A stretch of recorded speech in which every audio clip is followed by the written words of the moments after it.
just for today. We're going to bring them up here now, and they're called the Yankey Twins. Please welcome them up here. The Yankey Twins!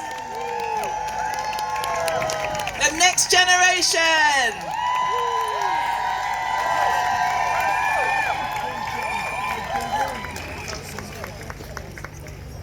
I'm a girl, my voice is strong. At 11 years old, I know right from wrong. Some people think girls should be seen and not heard. But we choose to speak up because there's power in words. Even though I'm small, my words travel far. You can change the world, no matter who you are. This is a message for girls across the world. You deserve to be heard. You deserve to be seen. Every girl should have the right to dream. The right to learn, the right to be. The right to freedom, the right to peace. The world can be a scary place, but courage and love can lead the way. Though fear tries to whisper, you cannot be strong. Our voices shout, we all belong.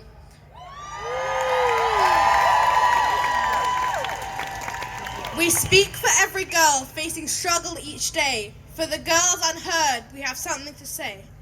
Free the Congo, free Sudan, free Palestine, free all oppressed lands.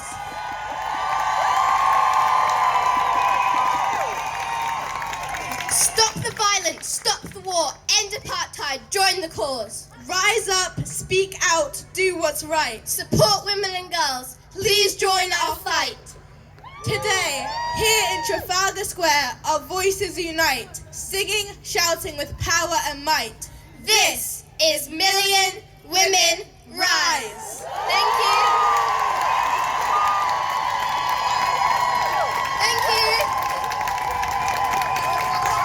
Come on! Come on! Come on!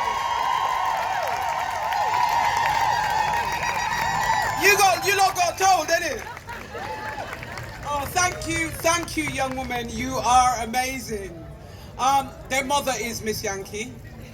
She been training them from they were in the womb. Okay, I'm really pleased and really honoured to welcome the sister that's coming up, Camille, Kumar, Sisters in Arms for Time, Managing Director of Abortion Support Network. They fund abortions for women and pregnant people across Europe. Camille's going to talk a little bit about the rise of the far right and the impact on global justice. So welcome, Camille. Where are you? Oh, you're here. Hello, Million Women Rise! Happy International Women's Day. I'm going to share some of my work at Abortion Support Network. I was going to talk about the far right, but I've shifted. I've done the march now. I'm in a different space. I'm going to share some of our work. We set up 15 years ago to support women and pregnant people in Ireland. Since that time, we've moved to support everybody in Europe who needs to travel to access abortion care. We exist because this state, the United States, every state, seeks to control reproduction, criminalising abortion, limiting access through the imposition of arbitrary limits, censoring sex education, sterilising poor and Indigenous people, producing violent narratives of shame and honour. Governments everywhere are invested in controlling our bodies, the bodies of women and girls. Abortion restriction is nothing less than state-perpetrated violence against women and pregnant people. But know this, they may seek to control our bodies, but they cannot control our minds. They do not control our spirits. They will not control our love. We resist. Our helpline that we run at Abortion Support Network is a form of resistance, connecting people who need abortions to people who provide them, navigating healthcare and immigration systems, and paying clinic fees and airfares for people who can't afford to pay themselves. But more than this, we resist through choosing to centre care, choosing to centre love, and choosing to centre community. People are often surprised to hear an abortion fund is needed in Europe. They're shocked to hear that we've spent £1.5 million funding abortions for people in Europe who otherwise wouldn't have afforded to have it. Because the truth is, no one knows what abortion access means until you or someone you love needs one and you can't afford to travel for one. From the 16-year-old in France who kept having periods until the 17th week of her pregnancy, to the mother of 4 who between her 2 paid jobs just couldn't get to an appointment before she was 14 weeks pregnant, to the woman seeking asylum in Ireland who is forced to battle the Home Office to obtain essential abortion care abroad, to the woman in Poland whose abusive partner intercepted her phone-ordered abortion pills and so forcing her to travel for abortion care at 16 weeks. These abortion travel stories, the stories that we hear every day on our helpline, tell us all we need to know about the devastation that abortion restriction wreaks on marginalised lives. There's a phrase in Hindi which basically translates to, she needs to have more shame.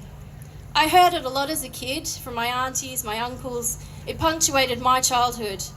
Working in violence against women and girls for 20 years, I spent a lot of time thinking about shame. About the shame I hear from women who've been raped, the shame I used to feel about my own body, my own voice, and now I think about how shame wraps abortion, how our society wraps abortion in shame, obscuring it, making it a dirty secret. And I think about who carries the burden of shame in our world, in our society, and whose behaviour is actually truly shameful.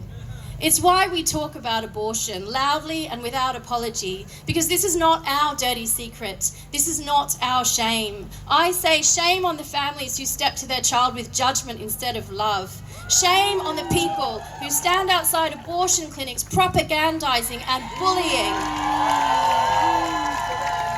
Shame on the healthcare workers who refuse to perform abortions because of their own bigotry.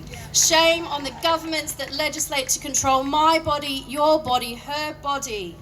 The harming of women and pregnant people, the forcing of pregnant people into impossible situations, the persecution of those seeking to ensure access to abortion care, none of that is done in our name. None of that is our shame. This is not our shame. This is not our